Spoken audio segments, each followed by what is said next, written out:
अथ सप्तदशोऽध्याय 17वां अध्याय श्रद्धात्रय विभाग योग।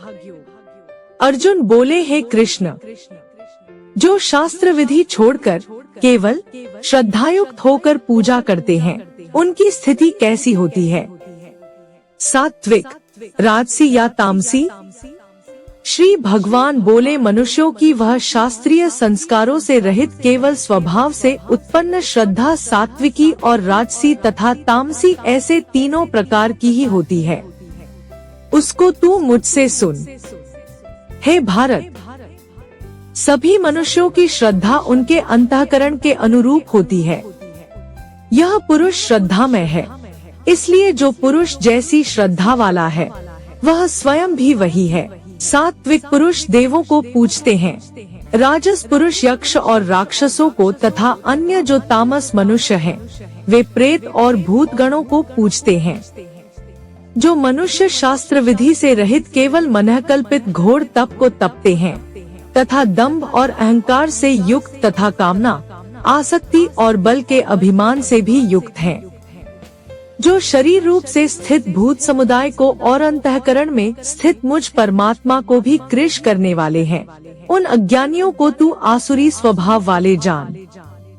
भोजन भी सबको अपनी अपनी प्रकृति के अनुसार तीन प्रकार का प्रिय होता है, और वैसे ही यज्ञ, तप और दान भी तीन तीन प्रकार के होते हैं।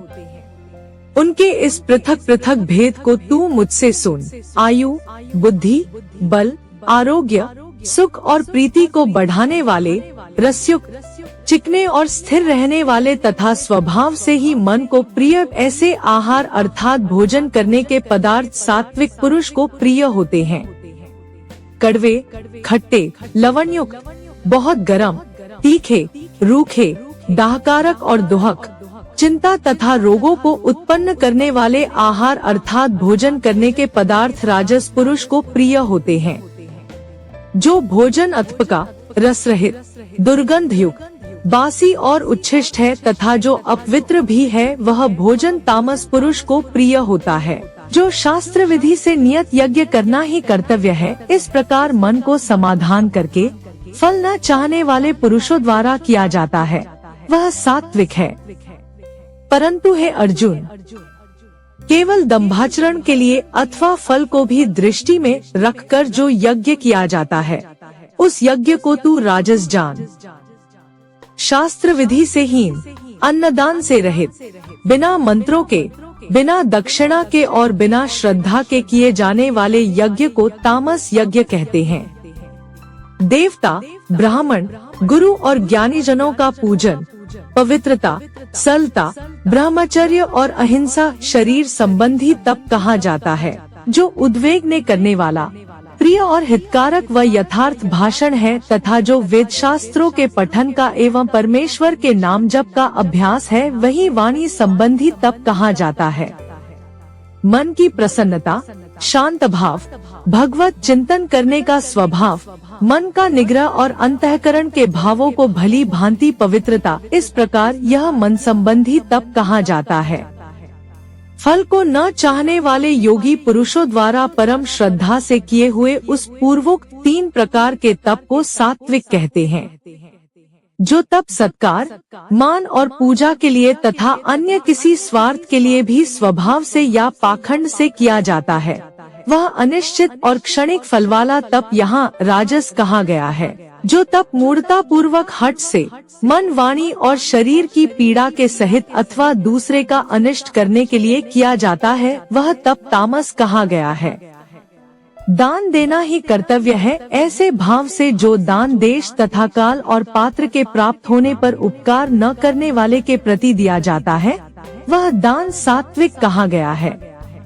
किंतु जो दान क्लेश पूर्वक तथा प्रत्युपकार के प्रयोजन से अथवा फल को दृष्टि में रखकर फिर दिया जाता है, वह दान राजस कहा गया है। जो दान बिना सत्कार के अथवा तिरस्कार पूर्वक अयोग्य देशकाल में कुपात्र के प्रति दिया जाता है, वह दान तामस कहा गया है। तथा सत, ऐसे यह 3 प्रकार का सच्चिदानंद घन ब्रह्मा का नाम कहाँ है? उसी से सृष्टि के आदि काल में ब्राह्मण और वेद तथा यज्ञादि रचे गए।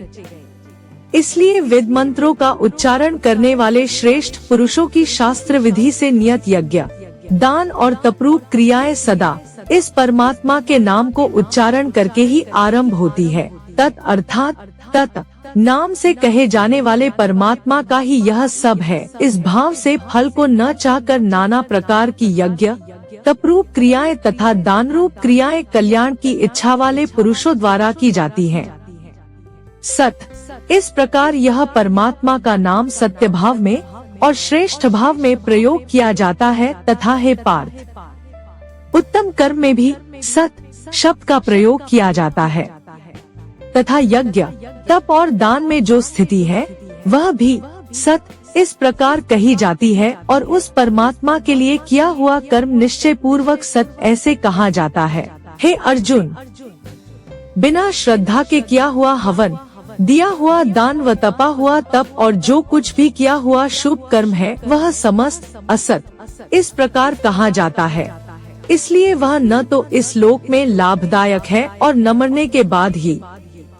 इस प्रकार उपनिषद, ब्रह्म विद्या तथा योग शास्त्र रूप श्रीमद् भगवद गीता के श्री कृष्ण अर्जुन संवाद में श्रद्धात्रय विभाग योग नामक 17वां अध्याय संपूर्ण हुआ।